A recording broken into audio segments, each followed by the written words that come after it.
What a crazy week 5 in the NFL. Boy, do I got a lot to talk about. And yeah, I'm still pissed over my Eagles' performance over the Rams, but as they say, on to the next game. Alright, week 5 started off last week. We'll go over a few of these games here. Bring out some bullet points worth mentioning, games worth noting. Some games aren't worth even speaking about whatsoever. I broke my streak of picking Green Bay to win. It's the first time I've picked Green Bay to win this year that they've actually won. Because they've done the opposite of every single prediction I've had. They, in typical Thursday night football action, whooped the other team's ass. In this case, it was Minnesota. Thursday night football is becoming some of the most unentertaining football products there is. I don't know what the fuck is going on and why all these games, I think they said like the average deficit is like 28 points in these games. Like that's obscene. Like how is it every fucking week? It's literally every week this year. Actually, I think there was one game that was Thursday game that was close. Probably not. But anyway, the majority of these Thursday night, and this is even going back in time, these Thursday night games usually suck. It's usually a blowout. I don't know what it is. It shouldn't be like this, especially this year with division teams all playing each other. You figure it's common opponents, so they know each other, and you usually don't see blowouts in division games, at least on a regular basis. I don't know. Whatever. Carolina beating Chicago, giving Chicago a very must-win game this week, which we'll get into in the Week 6 predictions, because they're going to be playing a team that really needs to win as well. The Cleveland Brownies beating the Tennessee Who Gives a Fucks. Good on you, Cleveland. Good on you winning. I'm still that's like my dark horse, like rooting to get into the playoffs, because I want them to like accidentally win a Super Bowl, just to be like, fuck you, LeBron James. We won a championship in this town before you were able to come in here. So that's like my dark horse AFC rooting interest right now. I went over St. Louis and Philadelphia. Don't need to harp on that anymore. Atlanta losing to the New York Giants.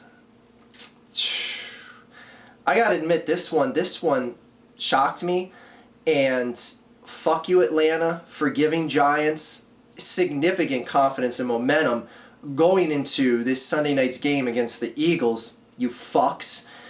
I don't know. Atlanta looks like a contender, and then the next game just looks like a pretender.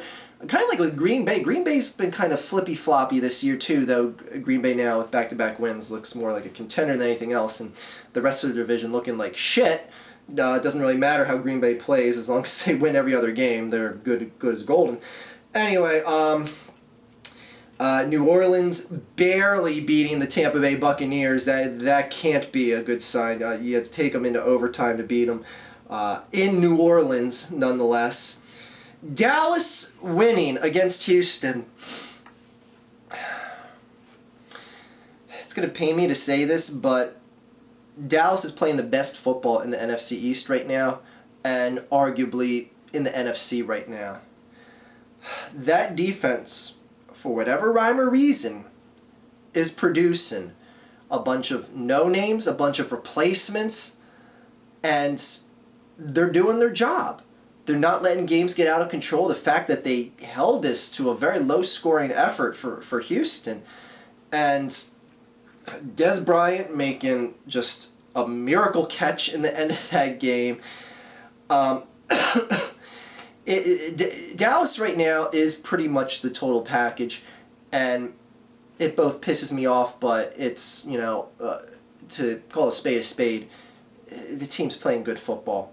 Now, however, I would say, let's examine the quality of the opponents they had thus far, and it's, not really been a who's who.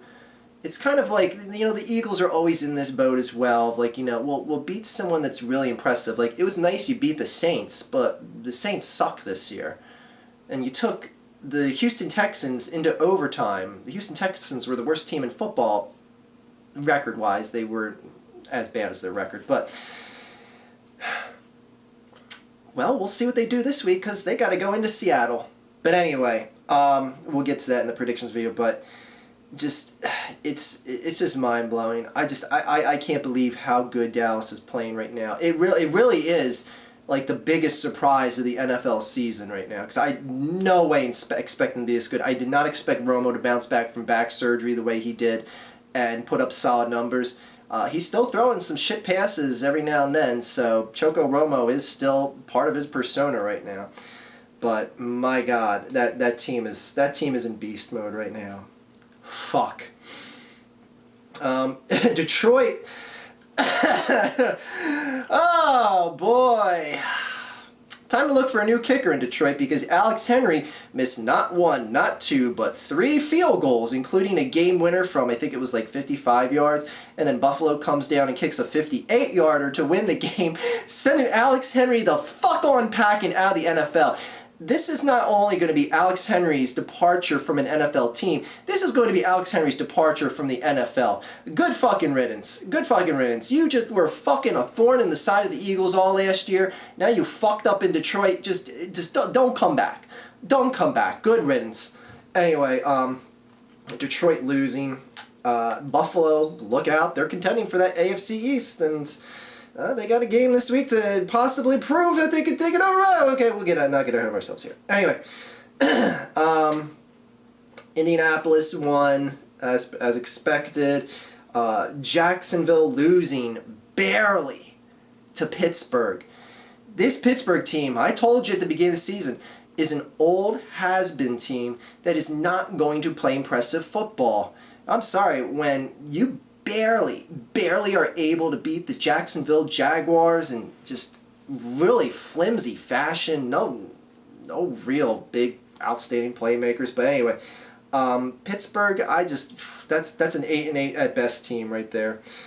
Arizona losing at Denver. I had this picked as an upset pick. I thought Arizona was going to show up a little better. Drew Stanton, I think got hurt in the game. Actually, I forget. Anyway, Denver's Denver. Kansas City losing to San Francisco. I may sound like I'm San Francisco hating, but I am still not impressed by this team, especially Kaepernick. His numbers have been so soft this year, and the fuck-ups he's had have stood out. Jesus Christ. Stood out. Gore is the one guy who I'm actually impressed with because I honestly did not think he would have legs under him like he does so far this year, especially as long in the tooth as he is in an NFL running back's career. Nothing but fucking respect for that guy. That he's still putting up 100-plus yard games. But San Francisco finds a way to win. You know, they're 3-2 or 3-1. I forget if they had the bye, but I know they got 3 wins. Jets. I don't understand the one thing like okay, I picked like Jacksonville to make the playoffs. That was just like an extreme long shot. I was like, I'll just make a long shot pick. It wasn't necessarily that I really thought they were going to make the playoffs. But when I was doing my prediction video, I was like, yeah, I'll pick a wild card team in case they pull a rabbit out of the hat. I look like a genius. But there were so many people talking to me in preseason and going in when I made my preseason prediction video that had the Jets winning the AFC East, and I was like, on what grounds do you see the Jets winning the AFC East or even making the playoffs? They have no fucking playmakers on that team. None. Not a single one. They got a secondary that is soft as ice in boiling water. I guess it doesn't make it soft, it just makes it water. But anyway, people were like honestly telling me like you're underestimating the Jets by saying they're not even going to make the playoffs. But I'm like, what did people see in this Jets team? What did you see? I mean, that Michael Vick was going to eventually come in and take you to the promised land? Because that's like the one thing that was absolutely different about the team that could have stand a chance. But we saw Mike Vick come in this game in the second half, and he looked like shit. And Geno Smith, man, he's got no real playmakers to go to, and that fucking team is such a mess. And I don't know what people saw in the preseason, because that was a team I was damn for sure certain wasn't going to do anything this year. But it's not overlooked San Diego playing some pretty convincing football right now, by the way. Props to fucking pitching a shutout against a team that, okay, well, or maybe they don't have much horsepower to prove they can score, but anyway. All right, now in the piss the Archfiend the fuck off game of the week, Cincinnati goes into New England as a favorite. When is the last time someone has gone into New England as the favorite to win? And then, I'm telling you, like, Cincinnati, no one really knew about this team unless you're a geek like me that watches the replays of the games on NFL Network and stuff like that. And I'm watching the Cincinnati team, I'm like, this is the real fucking deal. Andy Dalton's got that offense clicking. That defense is ferocious. The front seven, get at the quarterback, stop the run. They were embarrassing quarterbacks. I remember they put up a stat where they showed Flacco's quarterback rating, Ryan's quarterback rating. I'm forgetting the third team that played the Bengals so far. But anyway, they were all like sub 80 quarterback ratings because that's how fucking ferocious that defense was. Tom Brady comes on in, pulls another rabbit out of his hat, and just becomes the big superstar quarterback that we all know he is. When he looks like he's finally flailing in his career, the best team in football comes in and just lets him fucking just annihilate them. Cincinnati is that team that cannot thrive in the spotlight. This time he's proven it time and time again. Make the playoffs, die. Make the playoffs, die. Make the playoffs, die. Past 3 seasons. Oh, they're great if they're untelevised, if they're not on like a Thursday night game or a Monday night game or a Sunday night game. When they're like, buried and they're only shown in the 2 markets where the teams are. Oh, they'll whoop that ass. But the second they got the spotlight, they yeah, we're going to prove to the country that we're the real deal. Ah, fuck, we suck. And we just let old man Brady just pass all over us. Fuck. The Patriots have looked so awful this year. Awful. And you're going to let Brady throw up a fucking ace on you like that? Fuck you, Cincinnati. My God, what a fucking disappointment. That just pisses me off. And then closing out the week, we had the Seattle Seahawks, who were, for whatever reason, just trying to give the game to the Washington Redskins. I've never seen a team wipe out so many touchdowns with stupid penalties. Penalties that were necessary. I was like, Seattle, what the fuck are you doing? This team can beat you if you keep fucking up. Now, granted, some of the penalties were just ticky-tack shit that shouldn't be called, but you know what, none of that's really worth mentioning. Seattle ends up winning the game by double digits. Though I gotta say, one thing that stood out from this game, and all us Eagle fans, I know you know what I'm talking about, and that is Deshaun Jackson fucking beasted on that Seattle Seahawks defense. One time Sherman came after him to try and tackle him on that one touchdown pass. Sherman was eating the fucking turf, tripping like a little girl on the field, looking like a total bitch. Do we miss that in Philadelphia? Did we make the right move giving away a deep threat? Now I know a lot of you say, like, oh yeah, well, we may miss him, but where the fuck are the Redskins? They're 1-4. That may be the case, but they're 1-4, but their one offensive weapon at wide receiver is fucking looking pretty good. Well, at least he looked good in 2 games, the Eagles game and the Seattle game. Not so much in the other games, but yeah, it just goes to show you when Seattle shut down pretty much everything else in the Redskins, they had no choice but to go to that deep speed threat. Deshaun did his thing. My God. Fuck. Anyway, Seattle won. Week 6 predictions. Indianapolis starting off the week at Houston on Thursday Night Football. I said to you guys that when Indianapolis was 0-2, they're not going to lose a game again until they are 10-2. I'm going to make no exception here. They're going to go into Houston, and they're going to beat that team. Andrew Luck is about as on fucking fire as any quarterback can be. The guy is getting touchdowns out the ass, 300-plus yard games out the ass. Fuck, man, I'm glad we fucking faced him when he had a soft game in week 2. My God, I don't know how the Eagles pulled out a win against this guy, but he must have had a damn fine of an off week. Anyway, look for Indianapolis to win. Jacksonville at Tennessee. The clash of the Titans. Oh, one of the teams is already named Titans. Okay. Anyways, Jacksonville has to eventually win. I just see Tennessee folding in this game. I don't like Tennessee. I think Tennessee is absolutely the worst team in the league. It may not look that way as far as every stat goes, but I don't see heart on that team. I don't see a convinced effort from any position, I see Jacksonville winning this game because they're slightly a better team. Not to say that that'd be anything worth bragging about. Baltimore at Tampa Bay. Baltimore's going to bounce back from their loss this week and come back with a win this week. Lost last week. This week. Anyway, look for Baltimore to win. Denver at, let's see, who are they facing? Who are they? The Jets. Rest in peace, Jets season. That's officially the final nail in the coffin. My God. As if things couldn't be any lower in New York, New Jersey right now. And this fucking team has to face the Broncos. My God. That just what Peyton Manning needs to throw in a weak secondary. I predict Peyton Manning will have at least 5 touchdowns in this game. If he doesn't, then he should retire. I'm just kidding. But no, seriously, you should fucking retire. Anyway, Detroit at Minnesota. Wow.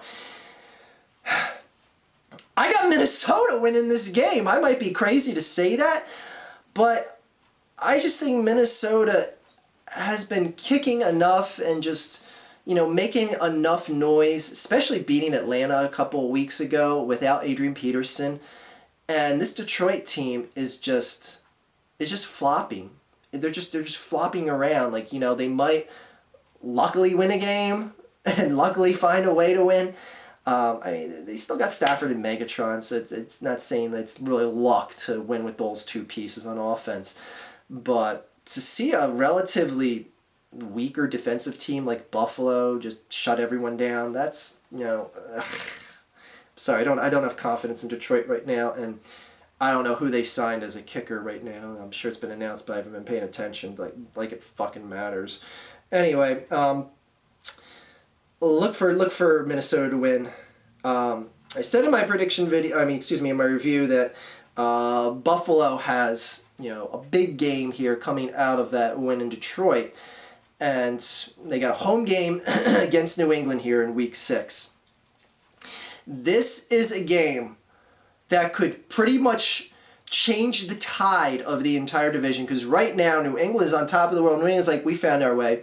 We fought the best team in the AFC, in the NFL, and whooped their ass and made them look not so much like the best team. And New England's trying to restake their claim, but I gotta wonder if that game was just a flash in the pan. I gotta wonder, because New England has not looked that good at all this year. Even with a win 2 weeks ago, was it 3 weeks ago, against Oakland? Yeah, 3 weeks ago. A win at home against Oakland, barely struggling to get alive. And I'm like, Buffalo at home is a much tougher matchup than Oakland in New England. I got Buffalo winning this game and making that AFC East very interesting. Again. Sorry, New England fans. Carolina at Cincinnati. I think Cincinnati's going to bounce off from last week's decimation, because this game isn't going to be a primetime televised game. They'll probably beat Carolina by 57 points, since the nation's cameras aren't on them this game. Pittsburgh at Cleveland. Pittsburgh, flippy floppy, shit effort. Yeah, look for Cleveland to win. Go Dark Horse Browns. Go Dark Horse Browns. Green Bay at Miami. Coming off the bye week, Miami, have fun with that. Aaron Rodgers is going to fuck that team up. Green Bay winning. San Diego at Oakland. Oakland, welcome back off the bye week. Phillip Rivers is on fire right now. It's going to destroy you. Look for San Diego to win. Chicago at Atlanta. This is another game I said in the Week 5 review that this is a matchup. I said in the Chicago review that they have an interesting matchup this week that is going to be like a make or break for the entire year pretty much. Not really, it's still early, but both of these teams need this win. Both. And it's really going to sound shockwaves, because the NFC South right now, if Atlanta loses this game, it's back to anyone's race. If Chicago loses, it's congratulations, Packers, you just won the NFC North. And I gotta wonder, does Chicago have heart? Like, do they have heart? This is a team that lost at home to Buffalo in week 1 and just it's looked abysmal. Other than that San Francisco game where, let's be realistic, San Francisco handed you the game with some of the most atrocious fourth quarter play you're ever going to see one offense give you. I got Atlanta winning this game at home, and Chicago, another season where you're not making the playoffs. Dallas at Seattle.